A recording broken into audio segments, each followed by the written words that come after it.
Remote control. I'm Jessie with Yes on 17. Thanks for coming today to our evening session of the activist training. Happy to have everyone here and learn with you all. Can you change the slide? So what to expect in this training? We're going to go over community guidelines for the training. Then we'll go over getting to know Prop 17 and why Prop 17 matters. And the featured messages today will be the history and continued bias of felony disenfranchisement, as well as the national momentum for change on this issue. And we're going to hear about the personal effect of Prop 17 from Nikki Martinez, who's one of the Yes on 17 Comms Fellows.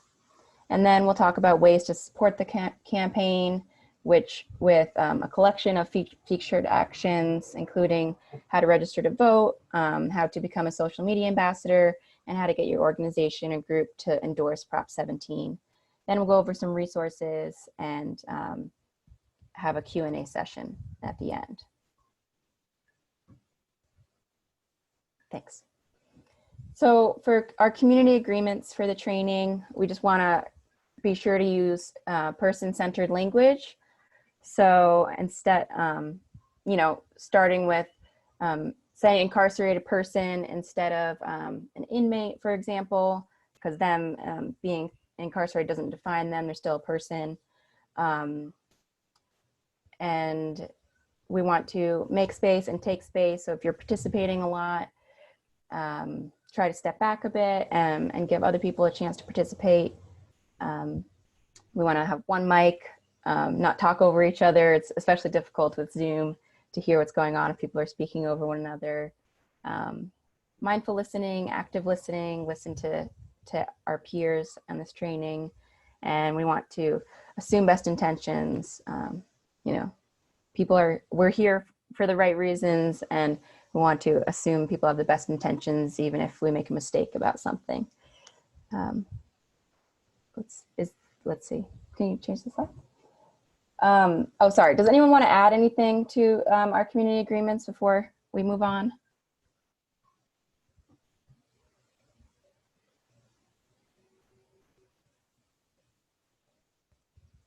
And Brittany put some more examples of people-centered language in the chat. Thanks, Brittany. Okay, so if there's nothing to add to the community agreements, then I'll pass it over to Luis, I think, for getting to know Prop 17. Awesome. So again, my name is Luis Ojeda, pronouns are he, him, his, with ACLU NorCal, and I'll be doing a quick overview of what Prop 17 is. So just a quick recap, right? We know it's on the ballot on Tuesday, November 3rd. So all voters in California will be voting on this measure. What it does, it restores the voting rights to Californians immediately upon release from prison, and it amends the state constitution to eliminate disenfranchisement for people on parole. And so several of y'all probably heard of this proposition before today when it was called ACA 6, which was the Assembly Constitutional Amendment 6. And so it was passed by the California legislature, and so now it's on to the voters. A couple of things that Prop 17 doesn't do. So the first one is it doesn't affect voting rights of people in prison or affect any criminal sentencing laws. And then secondly, it does not affect states other than California. And so this is just limited to our state here. And some of the organizations that are behind it, as you can see, like I said, ACLU, ARC, Brennan Center for Justice, Initiate Justice, League of Women Voters, Mi Familia Vota, Vote Allies, White People for Black Lives, Voting Rights Lab Action, and we've got tons of endorsers and other supporters as well on our website. So highly recommend you go to our website, yeson17.vote, where you can see more information about the folks who are supporting our campaign. And then I'm going to turn it over to Daisy, who's going to talk to us about why Prop 17 is important. Thanks so much, Luis, and thank you everybody for joining us tonight. So just to give folks an idea of why Prop 17 is important and some of the top line messages that we want folks to really take away from tonight's meeting is first and foremost, as folks have already shared, that Prop 17 will allow 50,000 Californians who are returning home from prison, help them reintegrate into society after they've completed their prison term by restoring their right to vote. These are folks who are working, raising families, holding jobs, and paying taxes, and making meaningful contributions to society in a number of ways. Folks who we know are either, students, they are folks who are representatives in their community, getting involved in advocacy efforts with a wider range of different tools and things. So there's the different ways that folks are really contributing to our community. And so these folks, as of right now, do not have that right to vote. So by passing Prop 17, the message that we are sending is that we want folks to have a stake in the community, to be invested, and to continue to, really build their way into the communities that they live in, instead of punishing them by taking away their voting rights. And so Prop 17 will restore this injustice and their voting rights for them. The next item also just to really highlight is Prop 17 will help combat voter suppression amongst folks of Black and Brown communities who have been over-policed and are subject to systemic inequalities within our legal system. Felony disenfranchisement has shown that Black and Brown communities have often been over-policed due to the systemic racial inequalities in our system. And so this results in a situation where a vast disproportionate number of people who are incarcerated tend to be Black and Brown. 75% who are actually leaving California prisons are either Black, Latinx, or Asian American. And so this restoration of voting rights for folks who used to be incarcerated is fundamentally a fight back against voter suppression. This is something where we are able to really fight back and give back power to folks who are experts in the issues that impact them the most. Prop 17 will also make our communities safer by creating more civic engagement with folks who have often been excluded. And so studies have shown that folks who are civically engaged and who are active in the community have reduced likelihoods of going back to be rearrested.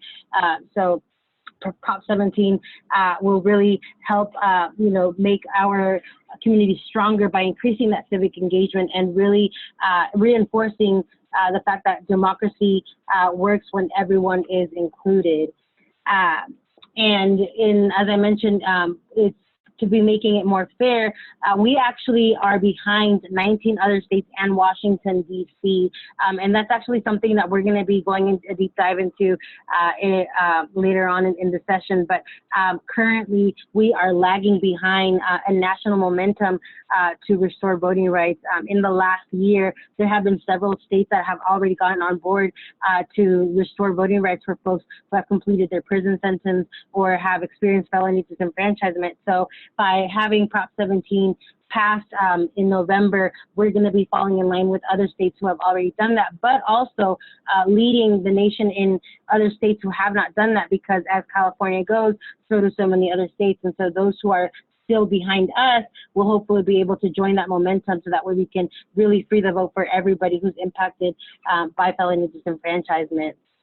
And so, as I mentioned, we are going to be doing a deep dive on two of our topics. The first one that I'm going to turn over to Brittany in a second is doing a deep dive on felony disenfranchisement. And then we'll be hearing from Brett, who will be talking about the national momentum to restore voting rights. So I'll pass it over to you, Brittany.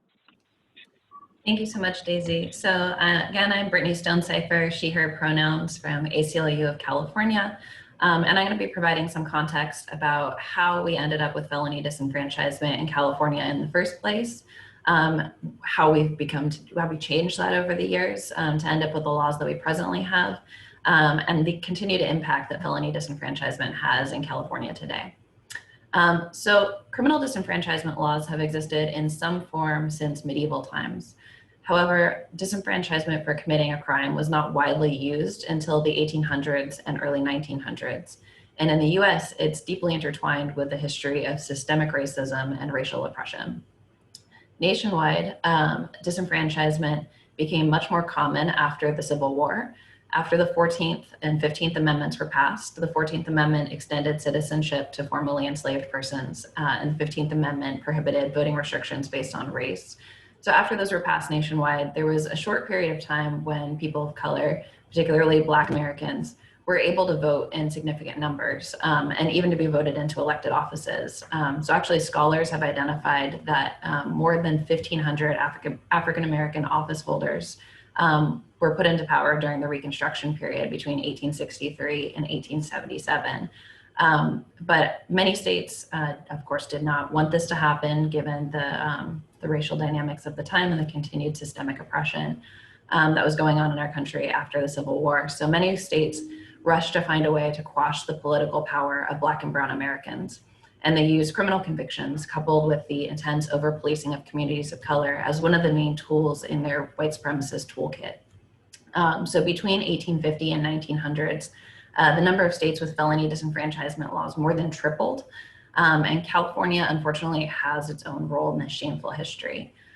Fearing the rise in political power of Black Americans, Native Americans, Latinx people, and Chinese immigrants, California wrote felony disenfranchisement into the state's first constitution in 1849. After the Civil War, California also initially refused to ratify the 14th and 15th Amendments, and California didn't actually ratify the 15th Amendment until 1963. Next slide, please. The 1849 Constitution, if you are a California history buff, you'll know was signed before California was actually admitted as a state. So we passed another constitution in 1879, and that constitution also included felony disenfranchisement. Specifically, that constitution banned anyone convicted of an infamous crime from voting for life. What an infamous crime meant wasn't clearly defined in the Constitution, and so it was left up to individual county elections offices and often individual elections clerks to decide who got to vote and who deserved to be disenfranchised. As you can imagine, they decided that question on a very racially biased and discriminatory basis. So coupled with the criminalization of over-policing of communities of color, again, felony disenfranchisement in California did exactly what it was designed to do, which was strip Black and Brown people of the ability to vote in many cases. This quote on the slide is from the official record of the 1867 California Democratic Convention. So before the second constitution for California was ratified, but it really shows how denying the right to vote through felony disenfranchisement was specifically about upholding white supremacy. Next slide, please. Okay, so as I mentioned in the previous slide, California's constitution, previous constitutional language banned anyone with an infamous crime from voting for life. And that was implemented in a wildly disparate and discriminatory way across California. Based on that discrimination, in 1973, the California Supreme Court decided that that discrimination amounted to the level of an equal protection violation. To address this problem, the very next year, California voters passed what was then called Proposition 10. And in doing so, they gave us the language that we have in our Constitution today, which you can see on the screen here.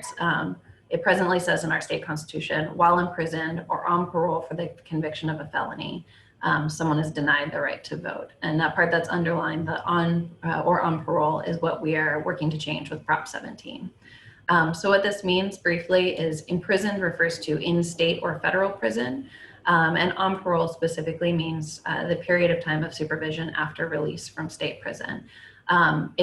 You can still vote in California if you're in county jail, if you are on any form of community supervision other than parole. So if you're on post-release community supervision or you've just been released from federal prison, you can vote.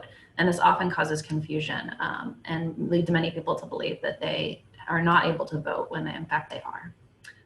Next slide, please. So where does that leave us today? Again, that's the language that we're trying to change in the state constitution, eliminating disenfranchisement for people who have been released from state prison so that people can immediately vote upon the completion of their prison term. But today we have the same impact of felony disenfranchisement that we had nearly 200 years ago, and that's by design. Because we continue to have systematic racial disparity in policing and incarceration, felony disenfranchisement continues to harm Black and brown communities the most. As Daisy mentioned earlier, in California, 3 out of 4 people who are leaving California prisons are Black, Latinx, or Asian American. And nationwide, Black Americans are 4 times as likely to be disenfranchised compared to other voters. We can't have an elected government that claims to represent all of us when some members of the community are being excluded from our elections and being denied the ability to participate in our democracy. And as you'll hear more from Brett in a minute, this year, thousands of people have stood up and called for real change to address longstanding racial inequalities. And Prop 17 is a major way to make that change. And with that, I will hand it over to Brett. Thank you, Brittany. Brett, from the Yes on Prop 17 campaign and also from via Vote Allies, and I go by he, him. So, I mean, I'll just pose the question to this group. Does it feel like there has been momentum around this issue? Have you sensed that there are changes afoot, that other states, that institutions and things have changed? And I think the answer is a resounding yes. A lot of people feel that. The biggest kind of shock to the system was in Florida in 2018. And you would be shocked how often people cite that case as affecting California, meaning like, they're like, didn't we end this in Florida? And there's so many problems with that statement, we really don't know where to begin, but it speaks to the kind of apathy or the lethargy on this issue in a state like California. I'm not gonna lie, there have been positive changes. There have been some like administrative and some legislative changes in between the date that Brittany cited 1974 and now.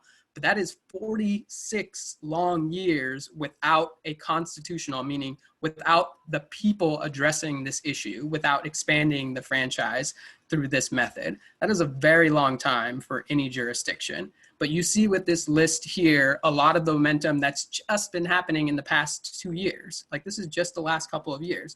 And these are huge things.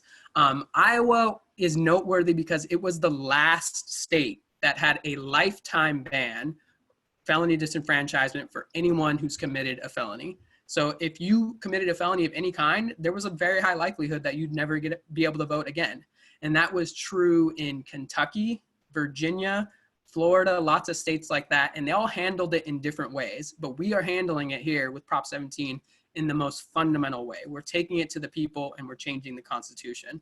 Washington, D.C. just had a major breakthrough. They became the first jurisdiction to actually take it all the way to its logical conclusion by outright abolishing felony disenfranchisement. There are 2 other jurisdictions that don't have felony disenfranchisement, Maine and Vermont, but that's because they just never had it, period.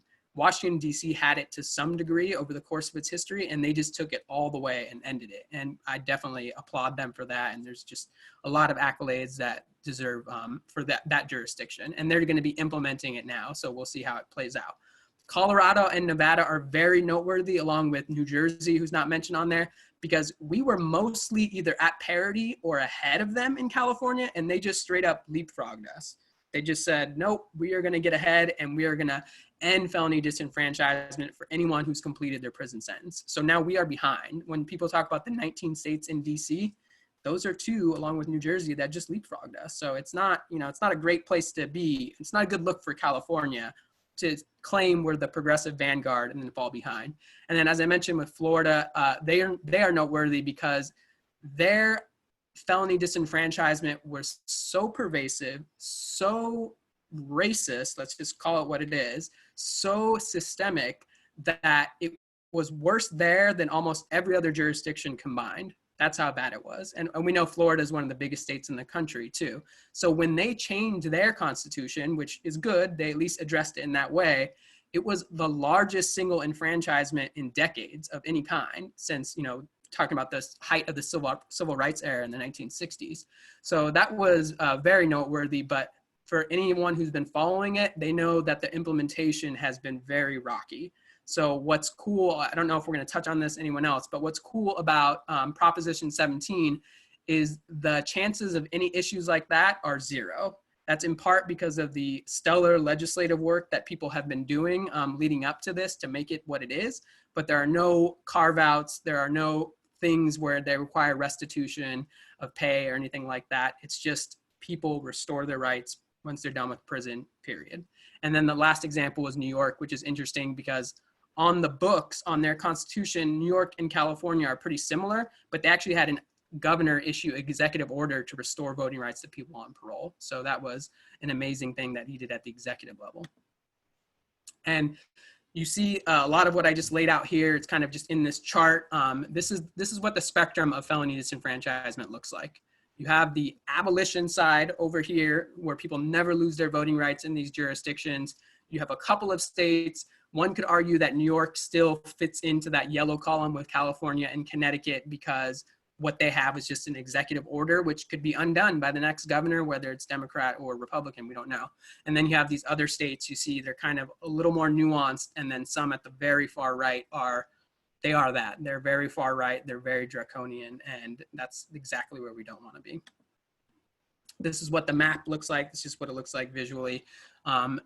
You know, if anyone didn't have a sense of what felony disenfranchisement was and how voting rights are treated at the national level, a map like this should be very jarring because you just go one state over, California to Arizona.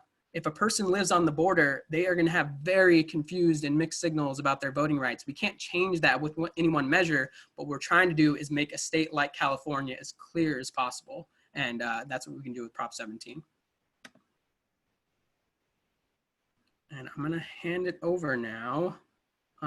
Sorry, I don't want to go away from the thing, but can whoever is next step up? Yeah, so next, folks, we'll be hearing from Nikki Martinez. So if you could move over the slides for the introduction on Nikki, and that way we can introduce Nikki. Awesome. So just to give folks an idea of who you'll be hearing from in the next few seconds, Nikki Martinez is one of our communications fellows for the Yes on Prop 17 campaign. Nikki has worked as a mentor for youth who are coming out of juvenile hall with youth empowerment, and is also a case manager for an adult reentry program. She's also a teaching artist at the Old Folks Theater and volunteers with the Sister Warriors Freedom Coalition, as well as the National Conflict Resolution Center. When it comes to Prop 17 and why this matters to her, Nikki said that she's never been able to vote, and that voting is important because she wants to be able to do her civic duty. She pays taxes, she lives in her community, and she wants to have a vote that could influence what happens in her community. So I'll let Nikki speak from her personal perspective and shed more light on this, but without further ado, Nikki Martinez. Hi, everyone. Thank you guys so much for joining us tonight. Like, this is super, super important. As Daisy stated, this definitely impacts me directly. So I'm formerly incarcerated. I'm a formerly incarcerated individual. I served 25 years in the California state prison system that was in juvenile facilities and adult facilities, and was housed in the largest women's facility in the world, in Central California Women's Facility.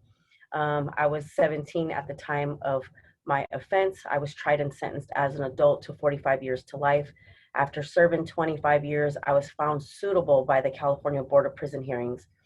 And keeping that in mind, like, it's not easy by any means to get found suitable by the California Board of Prison Hearings. It's a long, grueling process and takes a lot of preparation, definitely self-reflection and a lot of work. The thing that I want to bring to light more than anything is I was deemed suitable to return to society, deemed suitable to return back into a community to where they felt that I was not a threat to my community, and gave me permission to leave. It wasn't just by the California Board of Prison Hearings, it was also signed off by the governor. So the governor of this state of California signed off and said, I deem Nikki Martinez suitable for release.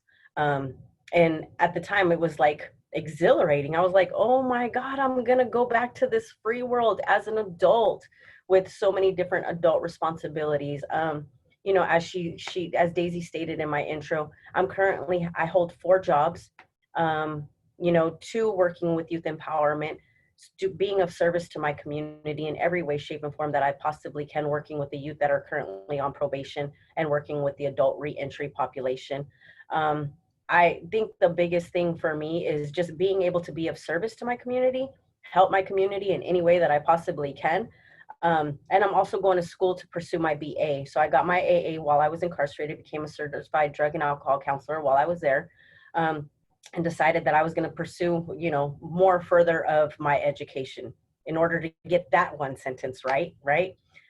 So I decided I was going to also go back to school. So not only am I holding down 4 jobs, I'm also going to school, and I sit as a board member for the Restorative Justice Mediation Program out here in San Diego. These are all things that are extremely dear to my heart, and the reason why I do it is, of course, first and foremost, is to make amends for the harm and devastation that I caused at the age of 17, knowing what it is that I have done, but also to wanting to be able to give back my community and be able to deposit something that's empowering, repairing, and speaking, to change lives and to empower folks. That's my thing, So I think the biggest thing that was completely dissettling to me, I'll give you guys a prime example, is being on campus pre-COVID. I'm walking around campus, I'm all happy with my backpack, a returning citizen. And I was like, I'm a returning citizen.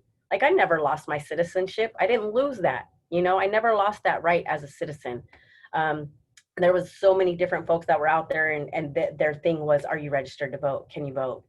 And it was so disheartening to just look them in their face and tell them, unfortunately, I can't because I'm on parole.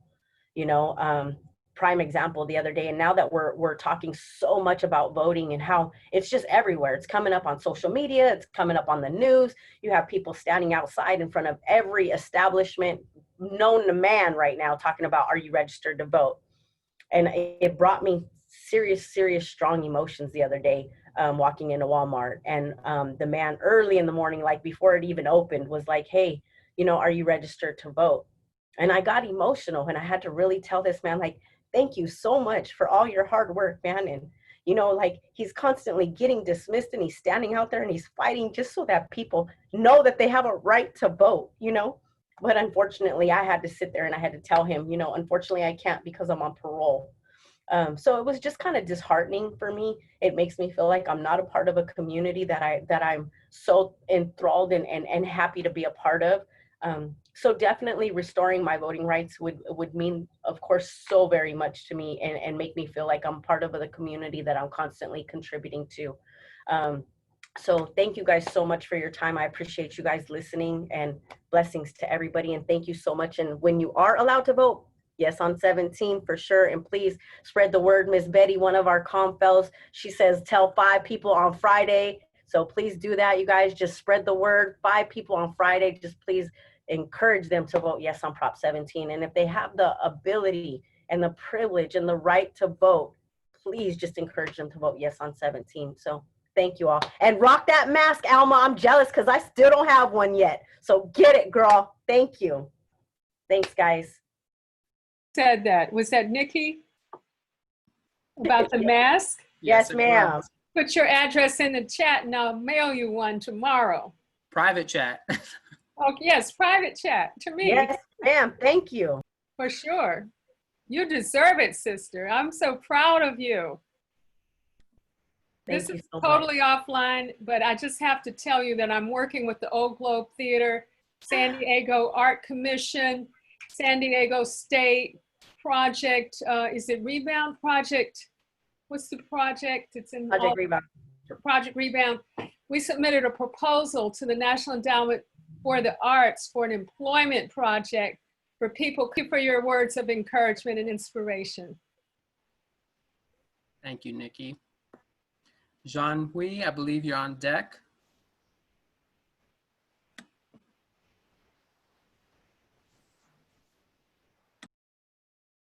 I don't know how to be on the screen.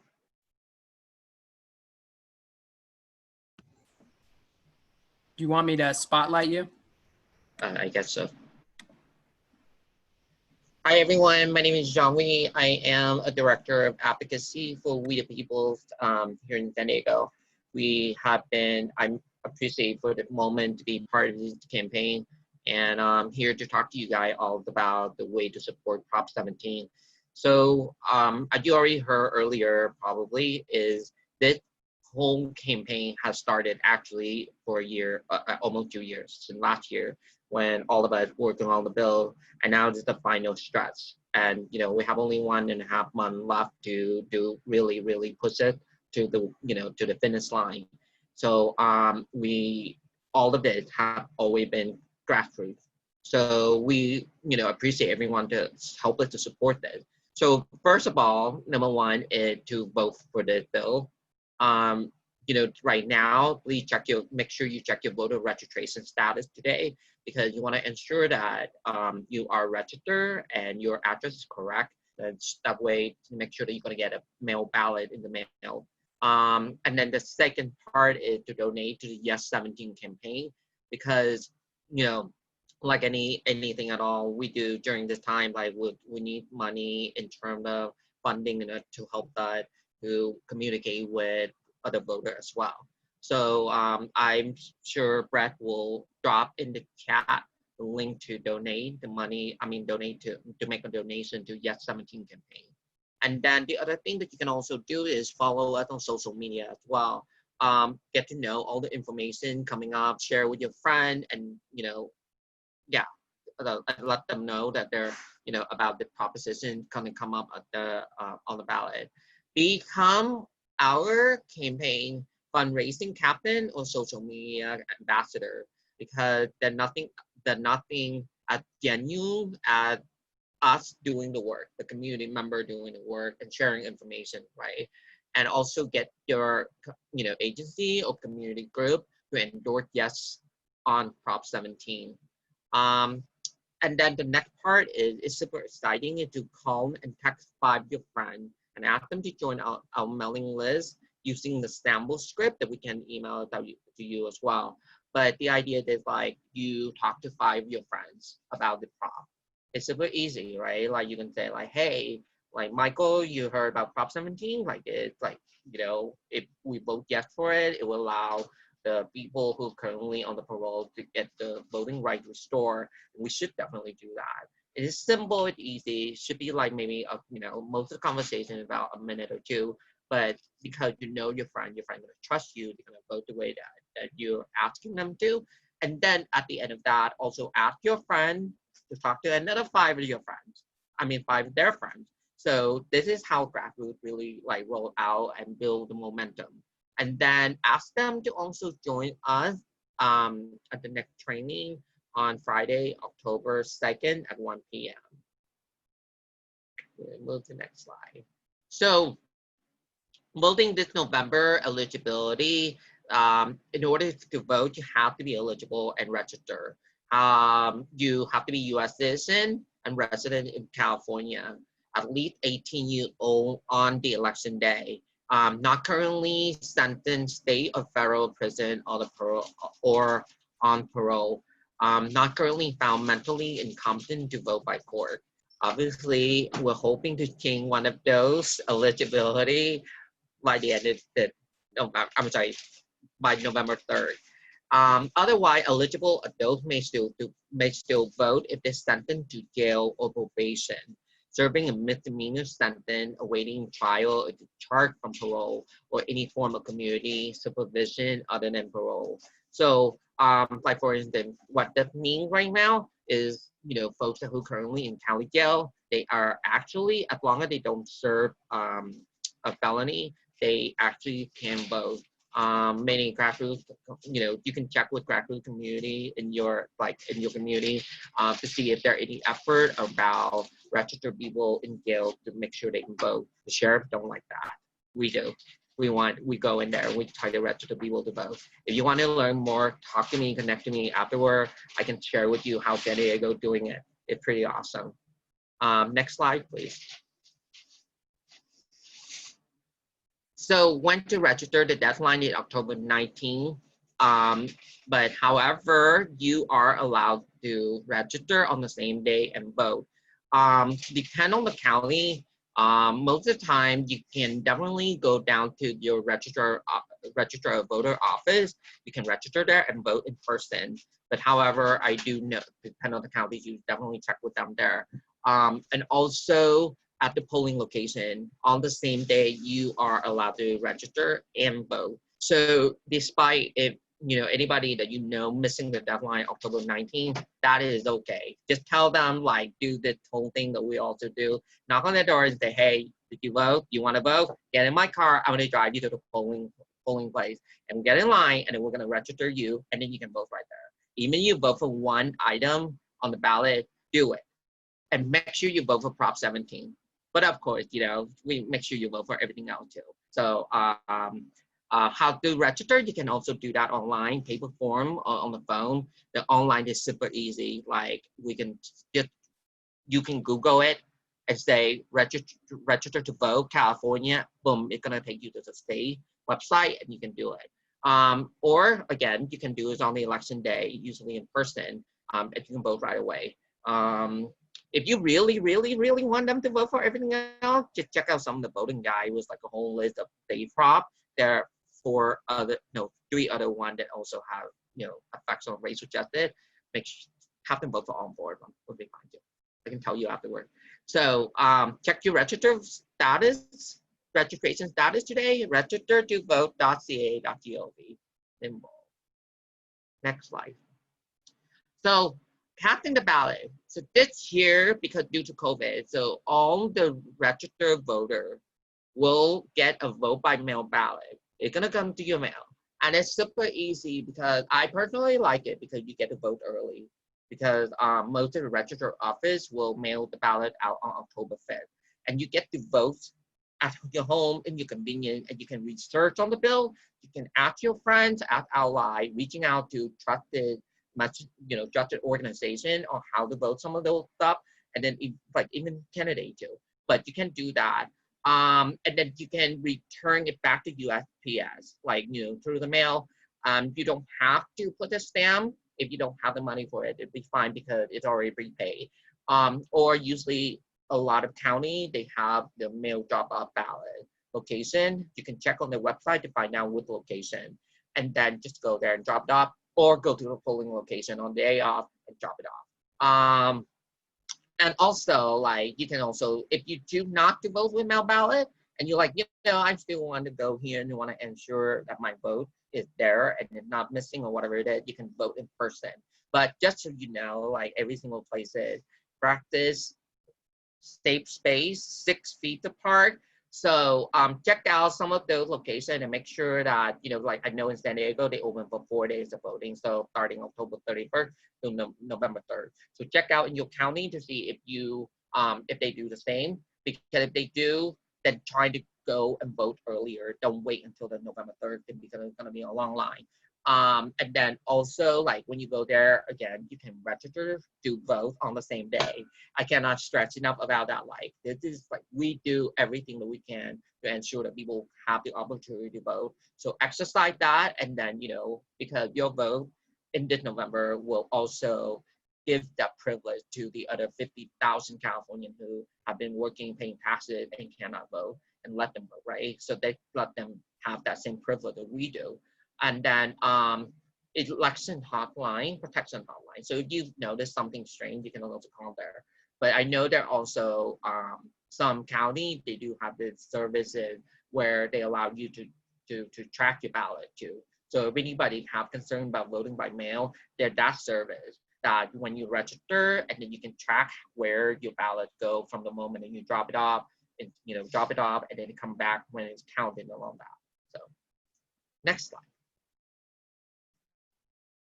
So you can be social media ambassador. It's super easy to basically post stuff about the Prop 17, and that you can also follow the campaign social media, and then just grab the information from there and share it out, or simply and share. That's how literally you can be our ambassador. And you can start right now by go to the tinyurl.com/Prop17social. Anyone can sign up. And then you can also sign up on the website at Take Action page, join the movement button. Brett will drop the link into the chat, and then we'll let you know. And then so what's gonna happen is the campaign will provide the talking point and social media content. And you posted weekly content on your account, on your social media and tag your friend and have fun on it, because I mean, while you're there, do a little activism as well. And then this also can be combined with a fundraising campaign or done separately, whatever you're comfortable with. Next slide, please. So get organization to endorse Prop 17, because like when you get them to endorse it, they will also buy in and then also help to spread the messages as well, right? So you can also confirm with your organization if they're willing to endorse the Prop 17. If they do, tell them to go on the website, yeson17.vote, and then click on endorsement and then select endorse today. And when you complete the form, you can also include the quote why your organization to support the Prop 17. For me, it's like, it really strike the core for me. This might quote, for example, like I often go down to city council, I make a statement, I'm a tax-paying citizen, I demand you listen to me. And if therefore 50,000 Californians can do the same, I cannot really say that, right? So that might quote. So make it personal, something relatable, just share from the heart. And then the team will contact you to confirm the endorsement and obtain the logo or any information. So that way they can, social media it. And people can also sign up to endorse individual capacity as well. So if you, it's powerful, your voice is equal important. So you can also do that as well. In fact, all of you should do it tonight. Show your support on Yes 17. Take a photo of yourself holding a sign display your support with Prop 17 and tag the social media campaign. The campaign social media on Instagram, yes, on Prop 17 on social media, and spread the word and share the donate link. And look, I'm wearing this shirt too. Super cool. Next slide. It's really cute shirt, definitely. So if I think we're gonna hand it over to Veronica. Yeah. Oh, I don't know if you had anything you wanted to say before we handed it over, though. Oh, no, that's it. Thank you. Awesome, thank you. Hi, Veronica, everyone. oh, sorry, go ahead. Oh, hey. Hi, everyone. My name is Veronica. My pronouns are she and her. I'm going to be going over resources. One resource is yeson17.vote. It is the website. There's also social media, Facebook, Instagram, and it's at YesOnProp17. Very easy to remember. Twitter is at FreeTheVoteCA. Also, the Take Action page is your one-stop shop. Again, super easy. The next activist training is on Friday, October 2nd at 1 p.m. And for contact info, it's info@yeson17.vote. Again, that is info@yeson17.vote. Also media@yeson17.vote as well. And for everyone who has questions, would you please put them in the chat box?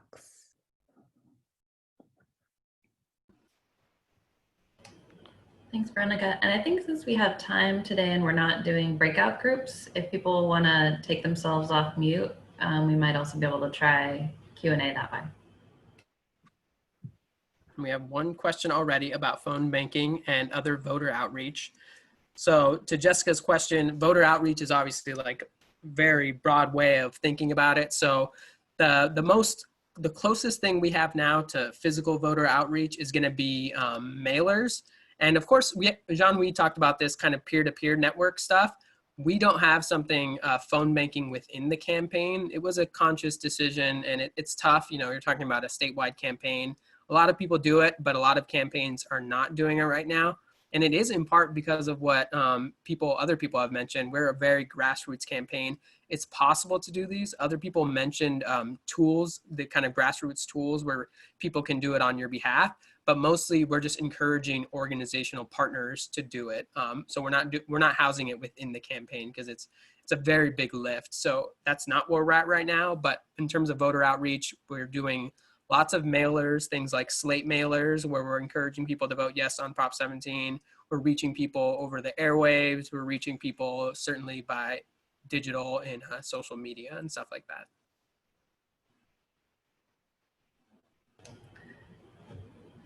Oh, someone asked another question in the chat box. So someone said this will affect everyone currently on parole, right? Meaning it won't just affect people who begin to be on parole in the future. That's correct. So this will eliminate all parole disenfranchisement in California. So it will restore voting rights for people who are presently on parole, and it will prevent anyone who is on parole in the future from experiencing disenfranchisement while they're on parole.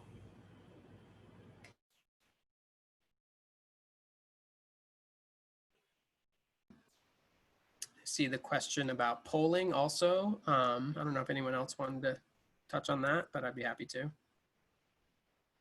Yeah, we have done multiple polls and both of them have been great. That's the reality. And I think it goes to what everyone's sense is about how this proposition matches the moment, not only in terms of racial justice, but people's sense of right and wrong, especially around felony disenfranchisement and voting rights. And you know, we can talk about specific numbers, but it's well above what we need to. In Florida, they needed 60% to pass. We only need 50% plus one, and we're doing much better than that, which is great. But we're not taking anything for granted, as you can imagine.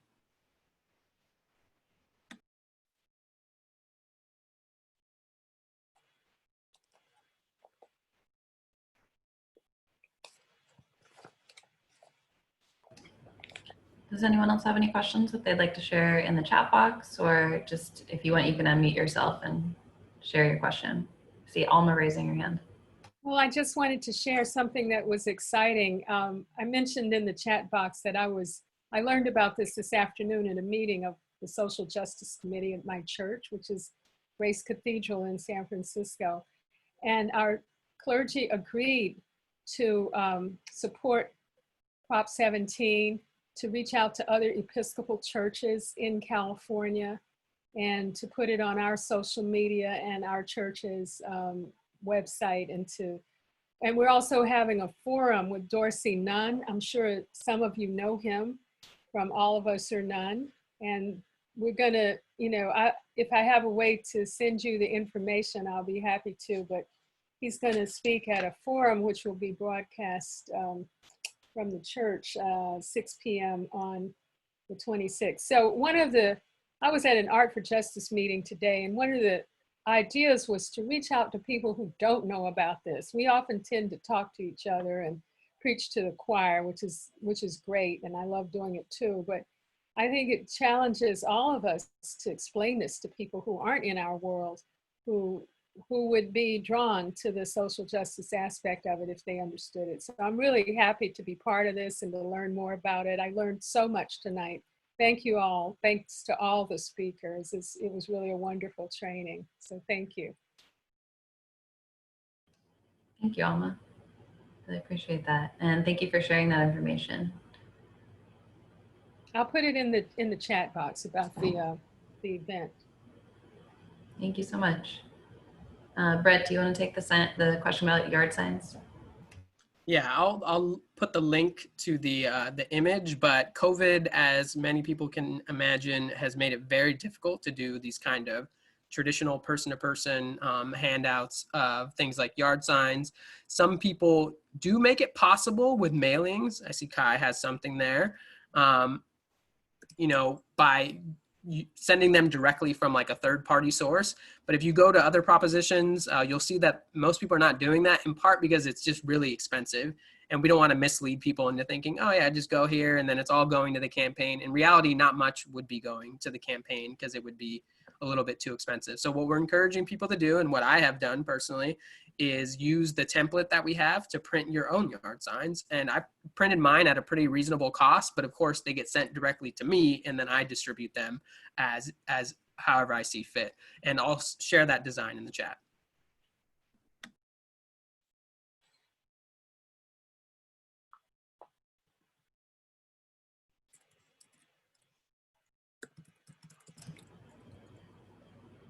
It looks great, Kai. That's awesome.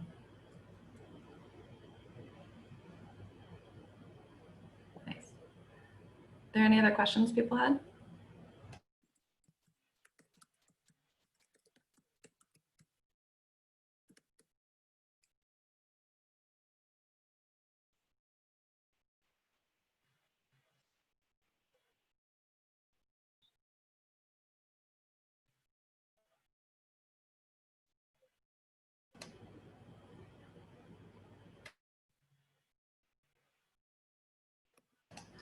All right. Hearing none, was there anything else that you had, Veronica, or who were we handing it off to next?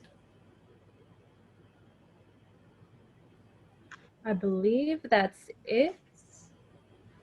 Okay, I can quickly share then a poll. So thank you so much again to everyone for coming. We really appreciate you spending your evening with us and learning about Prop 17. You guys are going to make this a reality. You're what makes this real. And I really appreciate everybody who came out and speak tonight, and Nikki especially for sharing your story and grounding us in who Prop 17 will affect. And the human side of this is just why we're all doing this work. So thank you all again. I'm going to launch a quick poll. If you could take just a minute to answer these questions, we really appreciate it. Just 5 quick questions about how you felt we did today, how likely you are to refer a friend to our next training, which again is going to be on October 2nd. We'll be talking there about again, how to return your ballot, because as Jean-Louis said earlier, you should be getting vote by mail ballots in the mail if you are an active registered voter at the beginning of October. We'll also talk about how to do some ballot education and how to meet with your friends to learn about Prop 17 and everything else on the ballot. Also, we'd like to know what your favorite part of the training was and what needed more work. And then a special question, this is our first evening presentation. Our presentations are usually on Fridays at 1 p.m. But we want to know whether evening times are something we should continue doing in the future, or if there's another time that works better for you. So I just realized I did not launch the poll while I was describing all of that when I thought I had. Sorry about that. So I'll just leave that up for a minute. Anything else anyone wanted to share while we're doing the poll?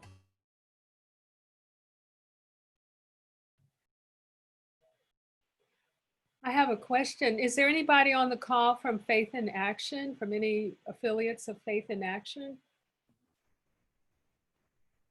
I don't know if there's anyone on the call right now, but Faith in Action and their affiliates, of course, are huge partners across the state. I'm in Los Angeles and I work with LA Voice, who's a member of Faith in Action, and they have people dedicated specifically, I wouldn't say to just Prop 17, but certainly felony disenfranchisement. And Tim Cornegay is the person I work with there.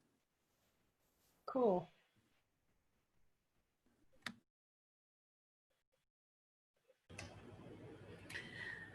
Does anyone want to share one thing that they learned from the training today that they're going to put into action?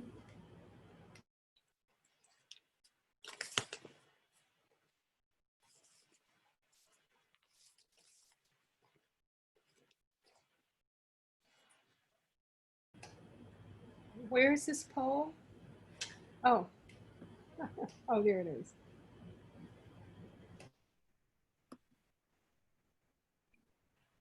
Surprised you could not see it. It's right. It's all up in my face right now. Yeah, I had to look for it at the bottom.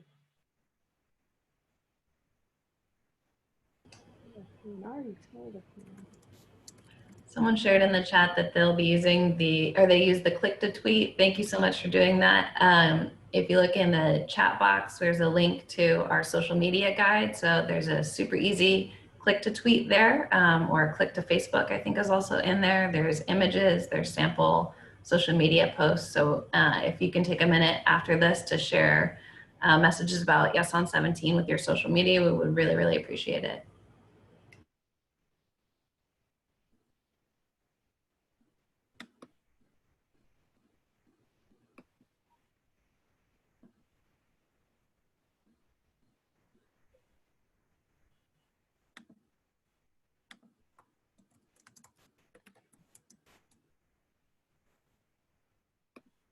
Thank you so much, everyone. 100% of people voted. We really appreciate your feedback, and thank you again for coming out to the training. Good night, all. Uh, Bye.